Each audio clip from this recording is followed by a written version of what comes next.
Correct. And that happened in 72 also when Nixon moved jobs into China. Do you know what I mean? I was of that generation watching all this stuff happening. Yeah. And the other thing that this book says here is, as you know, inflation makes the poor poor. It doesn't hurt us. No. If inflation is in asset prices, like the stock market, real estate, we make fortunes. But the working guy out there working for $50 an hour or whatever they work for today, he just took a haircut. Then he can't afford to live. That's right. And then you have the southern border right on our border right here, wide open. People are coming in droves.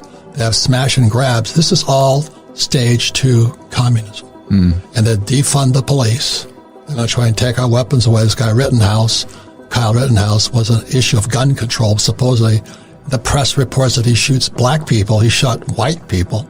Yeah, right. It is so screwed up, I can't believe it. Coming true today, right. And this is the big one, okay? Who stole my pension? What Marx says, the problem with capitalism, it leaves the bottom half poor. So you could be what he called middle class in capitalism in America. But capitalism will ultimately push you down into poverty. Right. And so in 74, I come back from Vietnam, ERISA comes out. ERISA is the 401k today. Now, you and I know what happens when that market crash was just coming. Yeah. The boomers, my generation, are toast. Yeah, the middle class gets wiped out. Yeah, because we're so dependent on this thing called a 401k, which is a defined contribution pension plan. In other words, the defined contribution means if you put in $1 million, hopefully get $1 million back. But the old pension plan was called a defined benefit. So if you worked for Ford Motor Company and they promised you $1,000 a month, Ford guaranteed the $1,000 a month. Yeah. But a defined contribution, Wall Street, as long as Wall Street stayed up, it was a good deal. So the reason we wrote this book here is my classmates who flew for United Airlines and all that, they lost their pensions.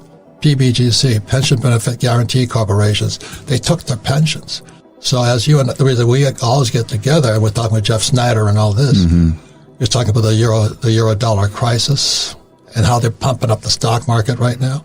My prediction is my generation, who are affluent today, will be in poverty in 10 years.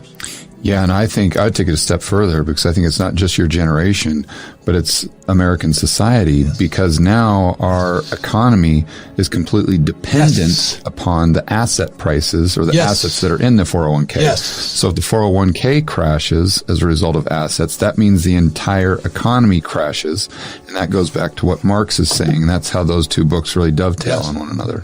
And there's one more thing that Marx was talking, so his complaint, which is accurate, that capitalism will turn the bottom half into poverty. He writes about how capitalism screws employees.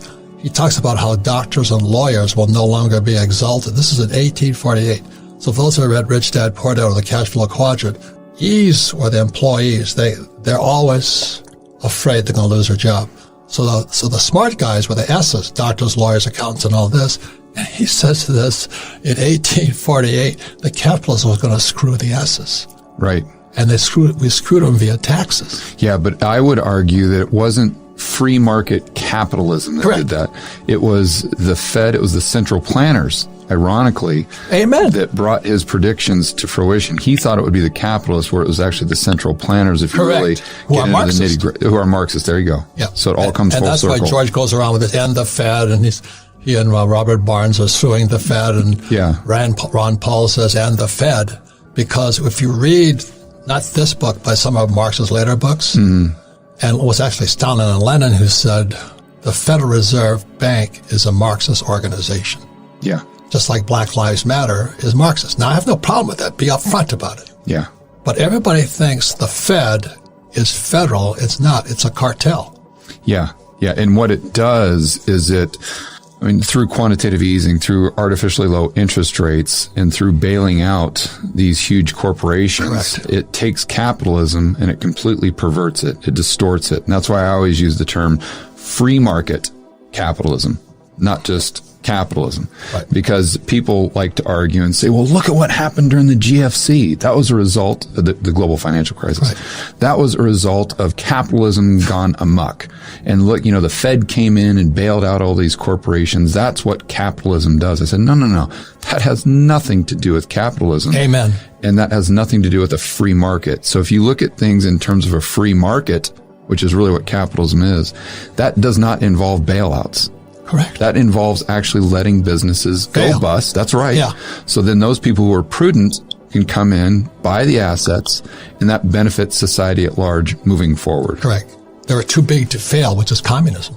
Before we continue, help us clicking that YouTube like button and subscribe now to our channel. This shows the algorithm that you valued this information. And it helps us spread that message. Sharing is caring. And now, let's continue. I have bad news for you. If you're not rich by now, you're screwed.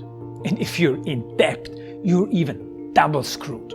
How so, you might wonder? Well, the sad truth is that you're working your whole life to make someone else rich. The mega corporations, the banks, the politicians, everyone is getting richer. They get your money. And what is even worse, they get your time, they get your life. You are not even in a rat race, you're in a financial prison. But what could a solution for you look like? Honestly, I don't know, but I know what a solution for me would look like. It's very simple. I use whatever money I have and I multiply it with 1,000. This could make my life much easier and probably yours as well.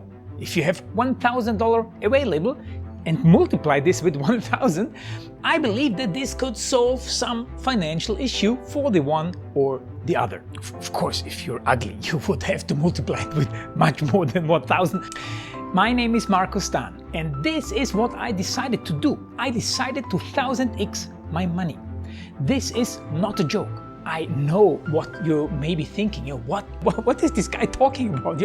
How should this work? This is not possible. Well, I made a detailed video where I laid out my plan. And some clever folks might even want to look at this plan and copy it and do exactly what I do. This is just a little hint on the side. You have two options. You leave, you forget what you have seen. You do whatever you're doing and you hope that somehow you get some other results. Good luck with that. Or you click the link below the video. You enter your email address because I'm not showing this to everybody. You at least watch my video on how I plan to 1000x my money. The choice is yours. Make the right choice. Join me. See what a different future you could have. See at least how I intend, how I plan to do the 1000x. So click on the link below, enter your email address, and I see you on the other side. Your Marco Stan.